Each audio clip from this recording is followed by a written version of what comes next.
and welcome to the Coding Bytes. This question has been asked in Wipro NLTH and Mindtree last year. The question is count digits in an integer. That means you are given an input 1, 2, 3, 4, 5 and you have to print the number of digits in this number. So in this case the number of digits are 5. So you have to print 5. Now similarly in the sample input 2 you can see 876. So for this you have to print 3. Now before directly moving to the solution, let's see the logic to solve this problem.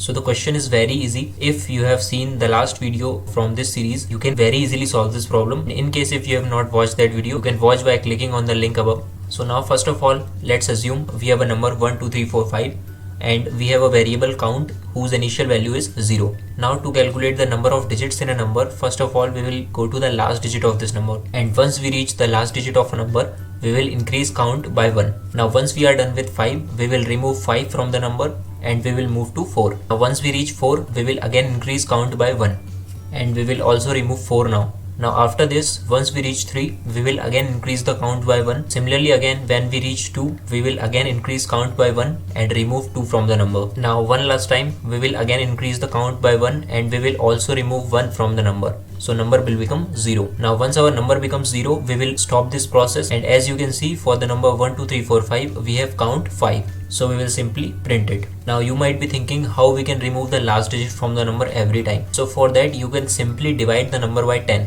When you divide the number by 10, the last digit automatically gets removed. First of all, let's see the solution in C language. This is the solution in C language. First of all, I have taken integer number in which we will store the number which user will give us, and using scanf we will store that value into the number. And after that I have taken another variable count which is initially 0. Then after this I have a while loop. Now this while loop has a condition number not equals to 0. That means this loop will be iterated till the condition is true, and once the number becomes 0, this loop will get terminated. So once we enter this loop, first of all we have increased count by 1 using count plus plus, and after this we have written number equals to number divided by 10. Now this line will simply remove the last digit from the number once it has been counted, and once we come out of this loop we will simply print the value of count. Now let's execute this. So let me give a number. Now as you can see for the number 1, 2, 3, 4, 5 I have a output 5.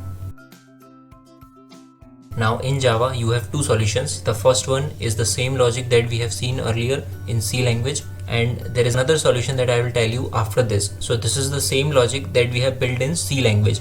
So first of all we have taken a variable number, and using kb.nextInt we will get the input from user, and we have again taken a variable count and initialized it with 0. Now after this we have the while loop. Inside this while loop we have a condition number not equals to 0, and once we enter this loop we have a count plus plus, so that will increase count by 1. And also after this we have written number equals to number divided by 10, so it will simply remove the last digit from the number. And after the iteration of this complete loop we will get the number of digits in count, so we will simply display count on the screen. Now let's run it.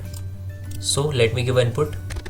So as you can see there are 6 digits in this number, so we are getting the output 6. Now this is the another solution for the same problem. So first of all we have taken a string variable which is called number, and inside this we are taking the input from user. But here as you can see we have used kb.next, so we are taking the input as a string here, and after this we have taken a variable count, and inside this count we are calculating the length of the string using the length function. So what we are doing here, we are simply calculating the length of the string, and the string is our number, so it will simply give us the number of digits in the number. And after this we will display count here. So let's run it.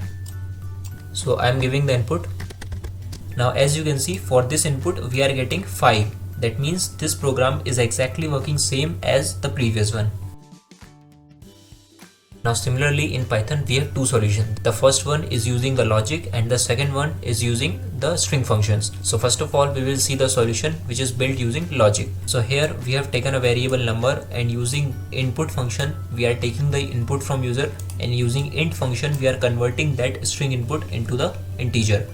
After this we have taken a variable count which is initialized with 0, and after that we have a while loop.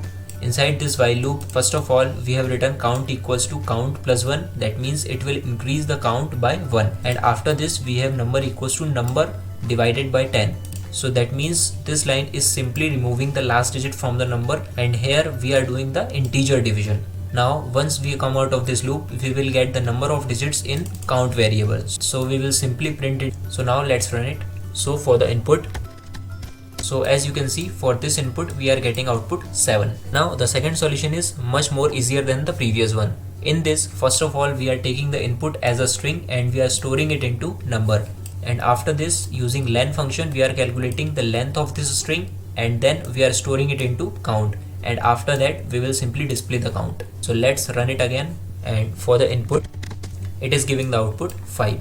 That means both the programs are working correctly. So it's your choice. Whichever you want to use, you can use it. So I hope you got the explanation correctly. And also, if you want to watch these kind of videos in future, don't forget to subscribe the Coding Bytes. Thank you.